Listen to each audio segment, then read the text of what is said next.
Ambassador Massimo Santoro, welcome to our set. This is your first TV interview or no? Many thanks. It's among the first ones. Okay, among the first. Thank you. I'm honored. But you've come at such an interesting time. You've only been here a little over a year, and so much has happened in the Philippines, your host country. How are you finding it overall? Well, indeed, as you mentioned, Regina, I started 1 year ago, and more or less September last year. There is not one single day that I cannot but confirm how correct was the choice in being posted to the Philippines. It's a particularly active country on all fronts. It's a particularly like-minded country. It gives, to work under these circumstances when you have a partner at all levels, in government, in people, that allows you to put forward all the possible bilateral agenda for further enhancing the cooperation. I think there is not so much that anybody would not like to do. So it's really nice. So it's really kept you on your toes. And you've come at a time when we're in the thick of negotiations with the European Union for a free trade agreement. There have been 4 rounds so far since last year, and you've covered all of those, starting from October last year to February to, was it June yes. This year, and to again in October. Yeah. What do we make of that? Is that a good sign that the talks are progressing well, that there have been 4 talks, or what do we make of it? It's a very good sign. You mentioned it very right. It was under the impulse of the President of the European Commission, Ursula von der Leyen, and the Philippine President, Marcos Jr., that in 2023, in July 2023, it was decided to relaunch these negotiations. We are now 1 year already with 4 rounds, as you mentioned. Progress is very good and encouraging. This gives to this negotiation an extra accelerating factor. Next round will be taking place in the first part of next year. As you know, we tend to have these rounds alternate, one in the Philippines and one in Brussels. Last one was here in Cebu. In Cebu, indeed. So it was one reason more to show how much Cebu was there, helping our negotiations and with a positive and dynamic spirit to host our delegations. That's great. So you're trying to shine a light on Cebu, and 4 talks in the span of 1 year is a good sign that talks are progressing very fast. Now, I understand the scope of this FTA and the level of ambition to this FTA was taken from the 2015 assessment. So that was 10 years ago. And I know that you're trying to make it more comprehensive and modern. What exactly does that mean? How comprehensive are we looking at? What industries are we talking about? I'm impressed by your full knowledge of... It's an FTA. We're all excited for it. Indeed. It was... there was, after the political decision was taken in July 2023 to restart the negotiations, to relaunch the negotiations, there was indeed a very comprehensive exercise. It was called the scoping exercise, to evaluate which provisions would still make sense and which others needed to be updated or adapted to a different reality. This is the exercise that took place. In particular, for example, when it's about the Philippines, just to make an example, there is a new chapter. I say new compared, for example, to already existing in force FTAs with other countries. That is the digital chapter. That is in a country like the Philippines, archipelagic and with its own specific dimension. We understand very well what it does imply to have our bilateral cooperation trade related in its digital dimension, including for the Philippine business, and therefore a super expanded market for them. You're absolutely right. GSP Plus already allows more than 6,000 Philippine products to enter the EU market tariff-free. But the key difference between GSP Plus and an FTA is an FTA covers, as you touched on, not just trade of goods, but also freedom of capital movement and also people to people. And one of the things that piqued my interest about a potential FTA is there is a possibility that it could benefit the BPO sector here, which I'm sure you know at this point is a key pillar of the economy. Talk us through how that might happen. You are completely right. Business process outsourcing is very well known for the Philippines, very well known to European investors. The Philippines business has the enormous advantage of also in terms of language of when it's about the English knowledge, it's a perfect English knowledge, which can help investors from Europe to come here for BPO activities and to make the best use of the so good and qualified expertise across a large number of sectors. This is definitely one of the several other areas not now touched by, as you mentioned, Gina, by the GSP Plus, but which will be part of the FTA. But this is definitely one direction of the action. On the other side of it, so talks for the FTA are progressing well, but what are the sticking points? What are the more difficult ones to iron out? In the last round, in the very beginning, you were mentioning, is it good that we have had 4 rounds in 1 year? And I replied, it is very good. I cannot but confirm that answer in the sense that having 4 rounds in a single year means that negotiations are at quite of an accelerated pace. Clearly, this also means that the more you enter into the very content of the negotiations, the more you identify the elements which are elements of which the two sides need to work more together. It's very wide in its scope, right, and it's very wide in its potential positive benefits.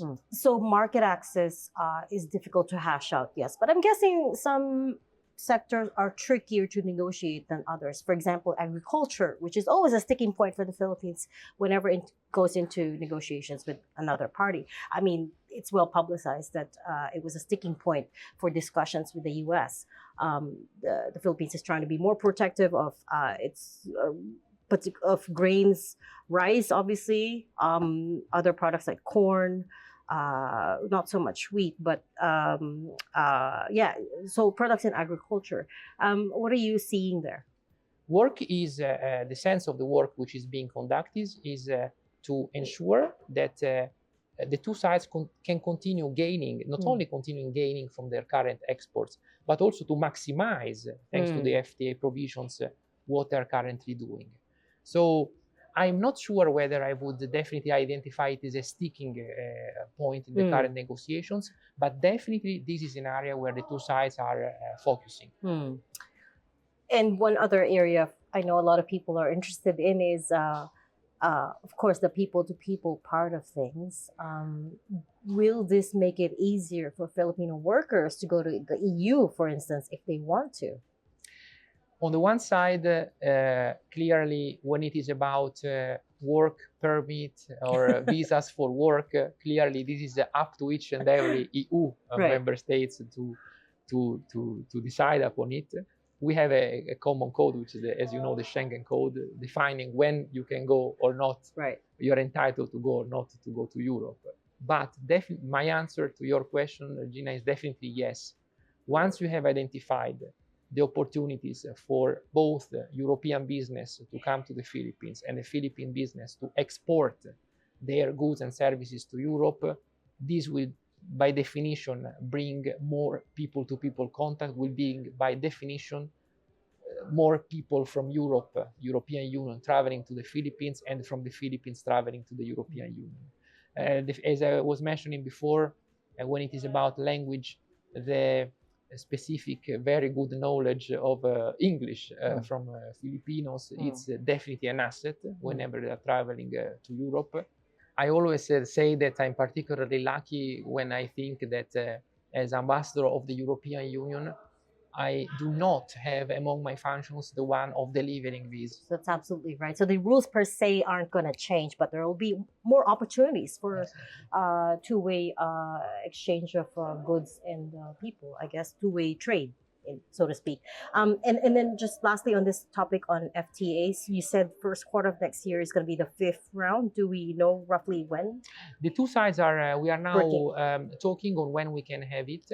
Also, this is good in the sense that not only considering the accelerated pace of the negotiations, not only we are now foreseeing the session in itself, where each side brings the whole bulk of its own delegation to the other side. Not only we are foreseeing the so-called intersessional meetings, meaning the VTCs between the two sides, but we are also foreseeing that the chief negotiators, the two chief negotiators, maybe with small teams, can, in addition to this, meet. So when it is about the next session intended as formally the wide one, it will be for sure beginning, so first part of first quarter of the next year. But I cannot exclude at all that we could also have, in addition to that, specific meetings between the chief negotiators would be also contribute to accelerating the wider negotiations. Right. And again, they're already in talks to nail down a date in likely first quarter of next year. Let's talk about the defense and security now. The European Union collectively has been a lot more vocal on the South China Sea. I use South China Sea and not West Philippine Sea because you're not just talking about rule of law and freedom of navigation within the West Philippine Sea, but also in disputed islands closer to Japan, for example. European Commission High Representative for Foreign Affairs, Kaya Kallas, when she visited here in Manila, said something along the lines of, we absolutely reject a unilateral changes in status quo, especially if by coercion.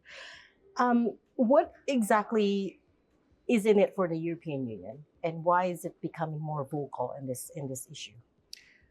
Thanks, Regina, for this. In general terms, the European Union and the Philippines profoundly share the same respect and attachment to the rules-based international order.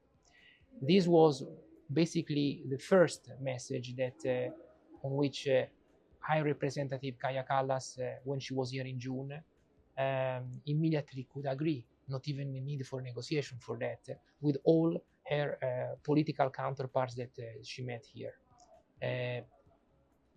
The attachment that we have to the rules-based international order not only translates into the constant support from the Philippines to when it is about the Russian aggression against Ukraine, but it also translates into our concrete support, diplomatic and political support to the Philippines when it is about the order in the South China Sea. There is a clear legal framework, there is UNCLOS, there is a tribunal award of 2016, and the position of the European Union is clear. Important to respect the legal order, important to oppose to any unilateral change to that legal order. The Philippines, what we mean in concrete? The Philippines is working together with its counterparts in the ASEAN framework on a code of conduct. That is the framework where to bring in any issue that the parties need to discuss together. Changing the situation, trying to change the situation on the ground unilaterally, not only in the South China Sea, but in any theater, does not facilitate this kind of negotiations, and for sure does not support the international rules-based order. You mentioned, Regina, that there is an important potential for the European Union in the security and defense. I cannot but agree. Not only there is a huge potential, but there is also a lot ongoing.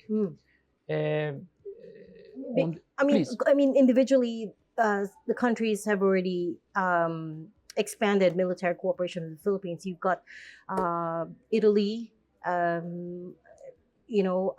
talks for visiting forces agreement well underway. Germany also signed this year a different kind of defense deal. France is also having its next round of VFA talks with the Philippines coming up next month, actually. And so collectively, each of these powerhouse European nations are working individually with the Philippines. But is there more of a push for a collective military cooperation from the EU here? The coordination of the European Union member states and the European Union on their security and defense posture in the Philippines is constant. We do work indeed under this same overall principle of respect of rules-based international order and under the same common wish to intensify our cooperation in security and defense. The member states of the European Union have an enormous um, um, advantage, which is the one of having specific national assets. These are of fundamental importance. I can also consider, for example, in this respect, the many port calls that several ships from a good number of European Union member states have been visited, have taken place with visits of these ships to the Philippine ports in the last year, in the last months. In addition, from the European Union side, the High Representative Kallas in June, in her meeting with the Foreign Secretary, decided to launch a security and defense dialogue, which will help the two sides to increase their bilateral cooperation in the maritime framework, in foreign information and manipulation interference, on cybersecurity, and on hybrid threats. So this is in addition to the existing cooperation that the European Union and the Philippines have under their maritime cooperation framework. They recently met in a formal meeting in Brussels to discuss additional potential cooperation on the maritime issues, and this also builds on the many already existing initiatives, not only from the European Union member states, but also the European Union as such, when it is about programs for training together, not only through the participation of exercises, including the ones led by the Philippine side, but also when it is about, for example, working together on what is related to communication, what is a bit about the safety of maritime communication. I think about, for example, CRIMARIO, the critical route maritime initiative that we have for the Indo-Pacific region, or when it is about already existing common training for exchanging practices and best practices when it's about cooperation in the maritime sector. Plus, another important framework for cooperation already existing that we are intensifying is the protection of the critical infrastructure, both in land and sea. Always it is about sharing expertise, sharing experiences, and I'm realizing, Regina, that often it is about, unfortunately, sharing the same threats. Actually, when you said sea there, I was just about to say, yes, the subsea cables are a big problem right now. But this security and defense dialogue that's being held here in Manila for the first time, hosted by the European Union, what do we expect out of that? First meeting is, so indeed, it was, as you mentioned, launched here last June. First physical, if I can call it like this, meeting is taking place in Brussels on the 25th of November, so in days. Oh, in Brussels, not here, okay. But you're right, because here it was launched. And now physically we are having it, the first meeting of it in Brussels on the 25th of November. The two sides will come together and discuss in a structured way on what can be done more on maritime cooperation, what on foreign information manipulation interference, what more on hybrid, what more on cyber security. The idea is that the two sides meet, put on the table their potential offer for additional bilateral cooperation, and then they discuss about how to implement it. It will be a very first time for both sides, and particularly so I shouldn't be asking for too much, as in a signed MOU on cyber cooperation. But we are running out of time, but we have to talk about the corruption scandal here in the Philippines. I said at the start, you've come at an interesting time. Obviously, you know that this is the single biggest issue gripping the country right now, which is this massive cooperation scandal. Has that actually, to be blunt, turned away European investors? In general terms, investors wish to be sure that when they are on the wish to come in a country, the investment climate is there, it's safe, and that there is a clear commitment of the local authorities to tackle corruption cases. Corruption as such is, of course, bad. I consider that also with the support of the European Chamber of Commerce and the various other chambers of commerce, what I can say is that it's clear that the moment that an investor sees that the action of the government in order to tackle corruption is serious and leads to concrete accountability, that is the moment when the investors decides to invest or continue investing in a country. Is if you want, similar to when it is about market access. It's not a different. It's one of the aspects of it. To the extent that, of course, when it started, its normal reaction by investors is to consider what to do. What is the government going to do against it? The moment that they see the government action is real, is concrete, it is the moment when investors stay or invest more. So much is about the capacity of the Philippines and the Philippine government to confirm to the investors with their concrete actions against corruption that the Philippines continues being the right place where to continue investing. If you're asking me if the actions conducted so far are going in sufficient from the investor perspective, so far I would dare to say that they look to be sufficient, but clearly there needs to be sustainability in that. So I'm pretty sure that what will be important also for investors is to see that all this translates into then concrete accountability. Because economic data-wise, we've not been seeing great numbers. I mean, you saw the third quarter GDP report that came off, missed the mark by a wide margin. And then you've also got FDI numbers just in released yesterday, which showed that it dropped 40% from the previous month. This is August data, though, so shortly after he gave his State of the Nation address. But have you had any cases where investors from Europe came to you and said, well, we're looking at a few markets across Southeast Asia, potentially Philippines, but maybe not right now because it's such a mess? I personally am not aware of specific cases where an investor decided not to invest or even worse to disinvest. But indeed, in general terms, in the normal interaction that we have with the European Chamber of Commerce and other chambers of commerce, clearly this is an element that investors are paying attention. But I'm not aware of specific cases where there was a kind of a disengagement from the country. Fair enough. Ambassador Massimo, what's going to be your priority agenda for your time here? You've been here a year. I know the FTA is such a big thing on your plate. If you could get that signed and sealed in your time, that would be a great win. But what else is there? What are you focusing on? I think ambition is important in people, in nations, and in international organizations like the European Union. FTA is definitely a very important piece for my tenure here. I think that doing much more, even more on the security and defense cooperation is another important element. We mentioned now the security and defense dialogue. Let's see how this first meeting translates into concrete elements, what we have just launched. Much more can be done there.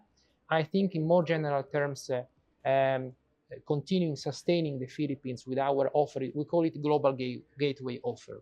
That's right. I know Global Gateway is a huge program by the EU. Exactly. Yeah. Continue working on that. Green economy, digital. These are two main elements of our offer which are there, which stay there, and we will even intensify our action, also involving more and more the private sector, both the European and Philippine private sector. And then, of course, our constant support when it is about justice, access to justice. We have an important number of programs there.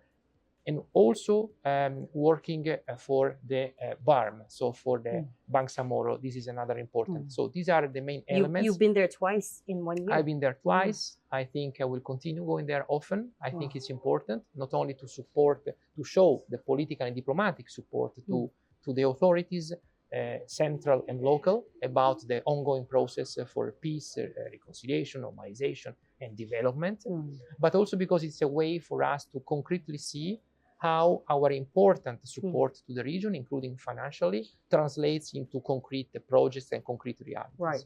And then, of course, and on BARM, actually, I looked it up. The EU has committed, what was it, 1.8 billion pesos? I'm talking about pesos. It is correct. In development initiatives under the Partnership for Peace and Development in Mindanao. Exactly. Yeah. It is about that project in particular, Regina, is about our contribution still ongoing on the peace process, on the normalization process, and on the reinforcing of the nexus between between these processes and the development. So transforming a reality of former combatants into a reality where former combatants become actors of the new business environment.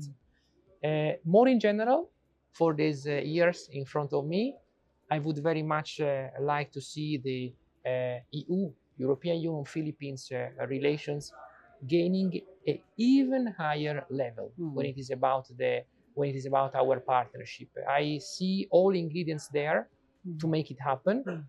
I wish also to say that this is not a work that is being done as flying solo. This is a work that is done also thanks to the excellent cooperation that we have with an enormous number of like-minded countries. Right. The Philippines can really rely on an important network of international like-minded countries, both at the regional level, within the ASEAN framework. A lot can come from the chairship of the Philippines next year of ASEAN. And then you have the other regional partners, and then partners that somebody calls non-traditional ones, like the European Union, because we are geographically a bit farther than That's than right. That's what others. A lot of people are asking. What is in it for you, right? What is your agenda here? It's interesting to hear that the country is on the radar in Brussels, because the fact that High Representative Kaya Callas made her first visit to Asia, make it the Philippines, that says a lot. I'm very, very happy, Regina, that you are mentioning this. It is completely the case. The Philippines is the first country that High Representative Callas has visited on a full bilateral basis since she started the mandate less than a year ago. I think it tells a lot. It tells a lot about what is ongoing and about the potential of our cooperation. And there's so much to do on the economic and defense front, but we will leave the conversation there. I'll check back in with you maybe a year later to see how far we've come along. But thank you so much for your time, Ambassador Massimo Santoro of the EU. Thanks a lot also for your hospitality.